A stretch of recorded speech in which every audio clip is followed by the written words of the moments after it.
High বন্ধুরা, তোমরা সবাই কেমন আছো? আশা করছি সবাই ভালো আছো। তো আজকে আবার নিয়ে চলে এসেছি একটি রান্না নিয়ে আমরা। তো আমাদের বাড়িতে আজকে রান্না হচ্ছে গোস্ত। তো গোস্ত কীভাবে রান্না করছি সেটা আমরা দেখাচ্ছি। তো প্রথমে প্রেশার কুকারে নিয়ে নিয়েছি। প্রেশার কুকারে পুরো গোস্তটাকে ভালোভাবে আমরা ধুয়ে নিয়েছি। ধুয়ে নেওয়ার পর তাতে পরিমাণ মতো জল এবং নুন দিয়ে সেটাকে আমরা চাপিয়ে দিয়েছি। তো উল্টো দিকে আমরা নিয়ে নিয়েছি একটি কড়াই। কড়াইয়ে চাপিয়ে দিয়েছি সাদা তেল এবং সাদা তেলে দিয়ে দিয়েছি পেঁয়াজ কুচি। তো পেঁয়াজ কুচিগুলোকে আমরা ভালোভাবে ভেজে নেব যতক্ষণ না একটুখানি লাল লাল হচ্ছে। যখনই দেখব একটু লাল লাল হয়ে এসেছে তখন আমরা দিয়ে দেবো আদা রসুন বাটা। তো আদা রসুন বাটা দেওয়ার পর আমরা দিয়ে দিচ্ছি টমেটো। আমরা টমেটোগুলোকে বরাবরই রেখেছি, তো আপনারা চাইলে বেটেও দিতে পারেন।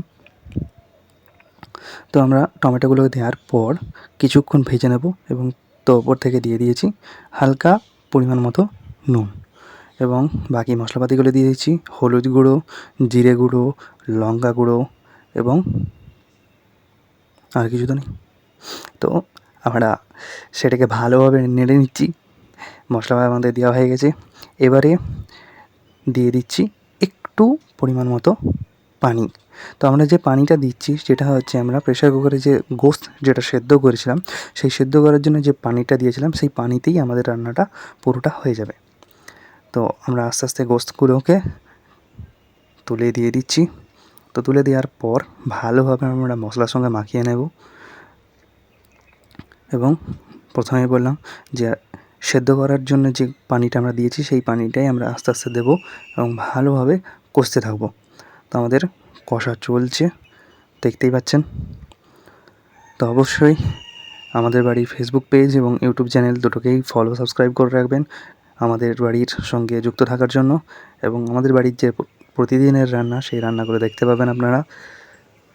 তো আমাদের গোশগুলো প্রায় কষার মতো হয়েই এসেছে। তো আমরা দিয়ে দিচ্ছি এবার লাউ।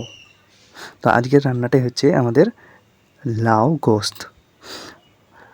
তো লাউ গোস্ত রান্নার জন্য প্রথমে আমরা যে লাউগুলো ছিল সেই লাউগুলো দিয়ে দিলাম।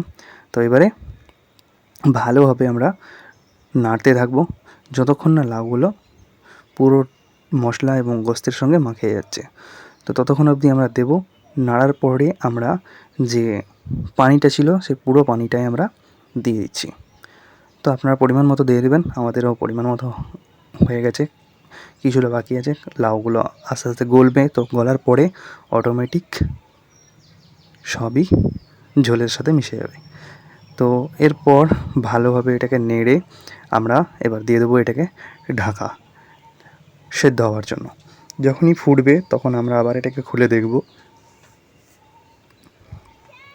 তো কিছুক্ষণ পর যখন ফুটতে শুরু করেছে তখন আমরা দেখতেই পাচ্ছি লাউগুলো খানিকটা বসে গেছে। তো তখনও আমরা হালকা করে নেড়ে দেবো যাতে তলায় যাতে না লেগে যায় তার জন্য। তো হালকাভাবে নেড়ে দেওয়ার পর আবার ঢাকা দিয়ে দেবো, কারণ গোস্ত সেদ্ধ হতে একটু সময় লাগে এবং লাউগুলোও দেখতে পাচ্ছি এখনও ভালোভাবে সেদ্ধ হয়নি। তো তার জন্য আমরা ঢাকা দিয়ে রেখেছিলাম। তো কিছুক্ষণ পর যখন আবার ফুটতে শুরু করেছে তখন আমরা ঢাকাটি সরিয়ে দেখলাম।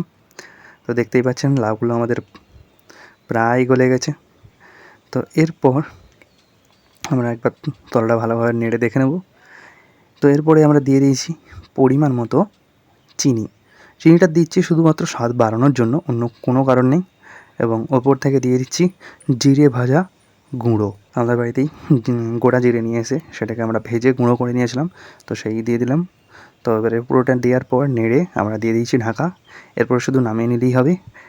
তো অবশ্যই আপনারা রান্না করবেন লাউ গোস্ত এবং আমাদের চ্যানেলে অবশ্যই কমেন্ট করে জানাবেন কেমন হয়েছিল, এবং আমাদের বাড়ির ফেসবুক পেজ ইউটিউব চ্যানেলকে like comment share follow subscribe করতে ভুলবেন না। ধন্যবাদ।